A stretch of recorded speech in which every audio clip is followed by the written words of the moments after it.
2 septembre 2025, peuple d'Afrique, recevez nos salutations. Côte d'Ivoire, Burkina Faso, cette question des humanitaires avancée par la junte ouattarienne. Nous n'avons pas eu le temps d'en parler parce que, vu l'abondance des thèmes, viselier, d'autres thèmes, c'est un peu chaud de toutes les parts. Mais il faudrait qu'on en parle parce que ça n'a jamais été une question d'humanitaire. Comprenez tout simplement ceci. Si vous vous souvenez bien, des médecins bulgares et autres qui avaient été arrêtés, même condamnés à la peine capitale par les pouvoirs très populaires du guide Kadhafi. Et si vous vous souvenez de cette histoire, pourquoi? Qu'avaient-ils fait? Pourtant, ils étaient arrivés comme des médecins.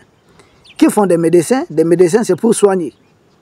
Prévenir des maladies, soigner ou guérir. Donc, c'est ça le rôle d'un médecin.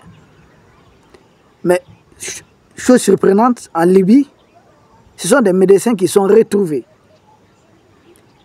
être responsables d'avoir inoculé les virus du Trisida aux enfants libyens.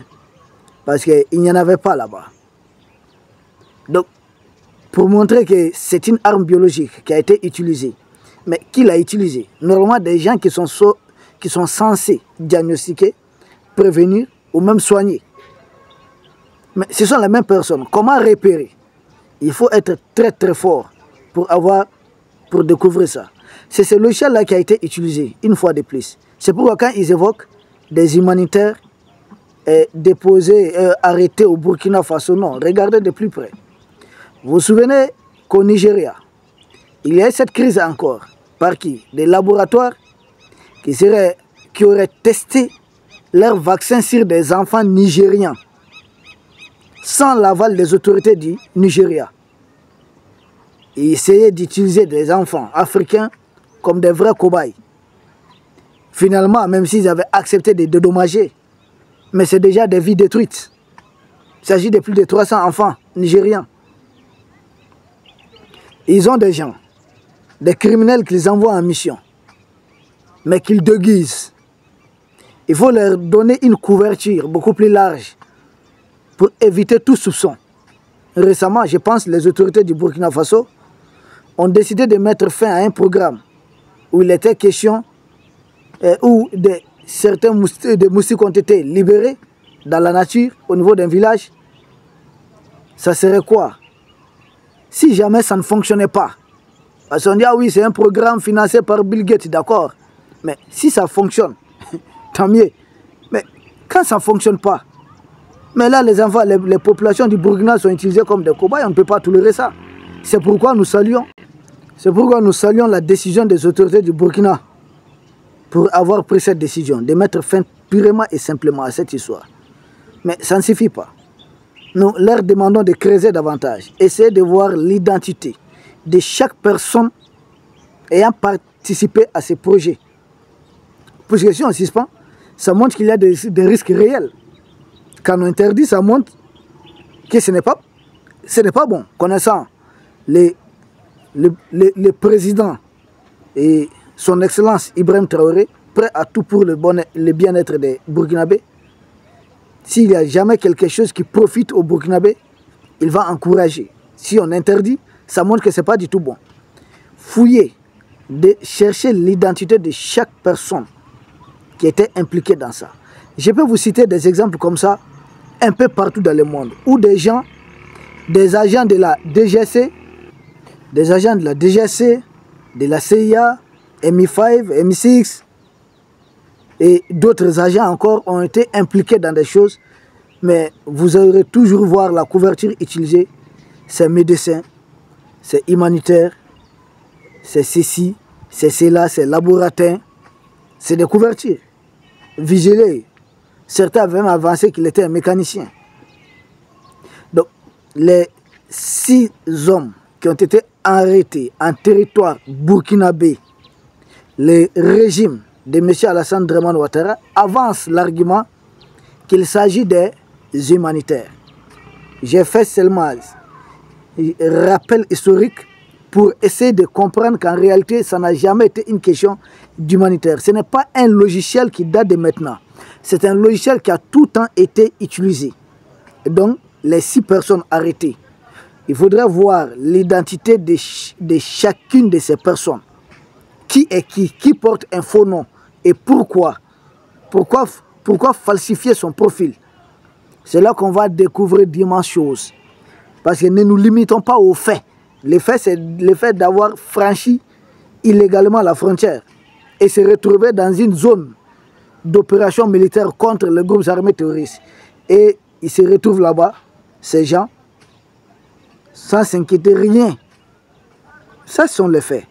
Mais regardons leur profil, leur identité. Et c'est chacun réellement dans sa peau. Il faut creuser davantage. Et là, vous allez... Ils ont dit des humanitaires. Mais nous, d'après nos informations, il s'agit des gendarmes ivoiriens qui se retrouvaient de l'autre côté. Ça, c'est si on creuse. Vous savez, quand on fait le forage là pour avoir l'eau souterraine, on dépasse différentes couches. Il y a différentes couches. La première couche, ce qu'on voit d'abord, on les présente comme des humanitaires. La deuxième couche, ce sont des gendarmes. Mais si on creuse la troisième couche, ce n'est pas des gendarmes ordinaires. Il s'agit bel et bien des espions. Vous savez, dans les systèmes, dans l'appareil sécuritaire défense de la France, donc qu'elle a transmis à toutes ces anciennes colonies, dans l'architecture des renseignements de la France, laissée à beaucoup de ces anciennes colonies, la gendarmerie est généralement utilisée pour des services d'espionnage. J'ai dit la gendarmerie, dans beaucoup d'anciennes colonies de la France. Et si on parle d'anciennes colonies de la France, rester fidèle à la fameuse métropole, il faut bel et bien citer les pays de M. Alassane Dramane Ouattara. Oui, il faut dire les choses telles qu'elles se présentent. Félix Houphouët-Boigny, de 1960 jusqu'à sa mort en 1993, n'a jamais été inquiété. Il s'est éternisé au pouvoir là-bas jusqu'à sa mort. Omar Bongo, la même chose, 67 jusqu'à sa mort en 2009. Tous les fidèles de la métropole sont rassurés de rester, de mourir au pouvoir. Denis Sassou Nguesso, c'est depuis combien d'années? Paul Biya, c'est depuis combien d'années?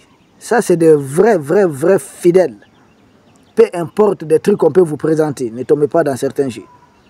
Donc, des gendarmes, donc dans l'architecture sécuritaire et de la défense, quand vous voyez un officier de la gendarmerie, vous voyez un gendarme en France, généralement, c'est un agent de renseignement.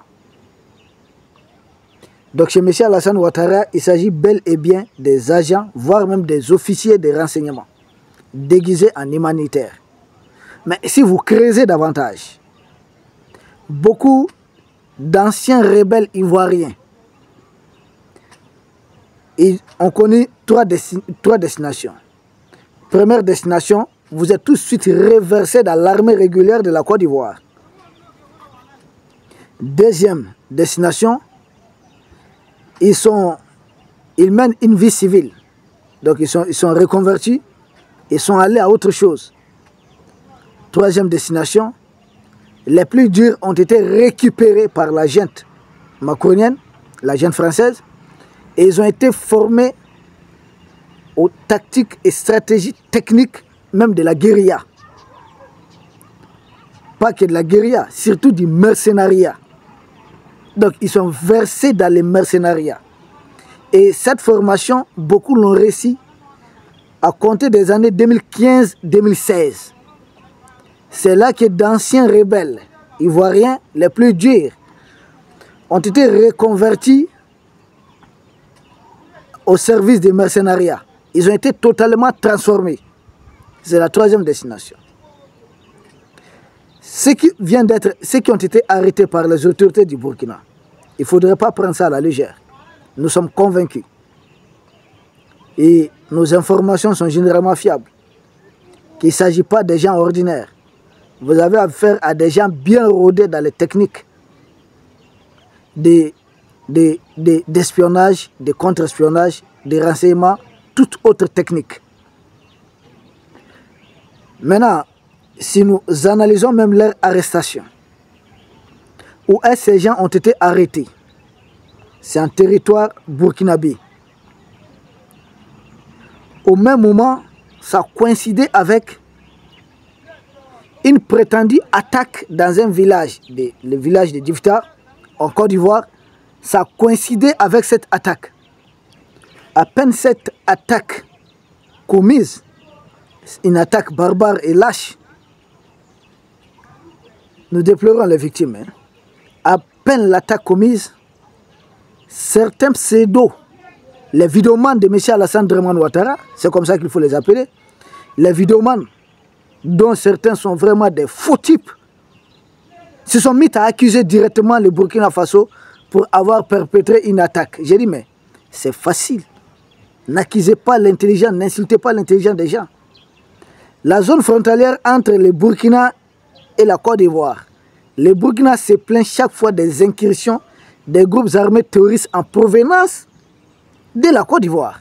Et d'ailleurs, nous avons vu les témoignages de quelqu'un de la zone qui a été publié, je crois par un de nos frères, ça doit être Souley, de Paris, ou quelqu'un comme ça, je ne me souviens pas bien.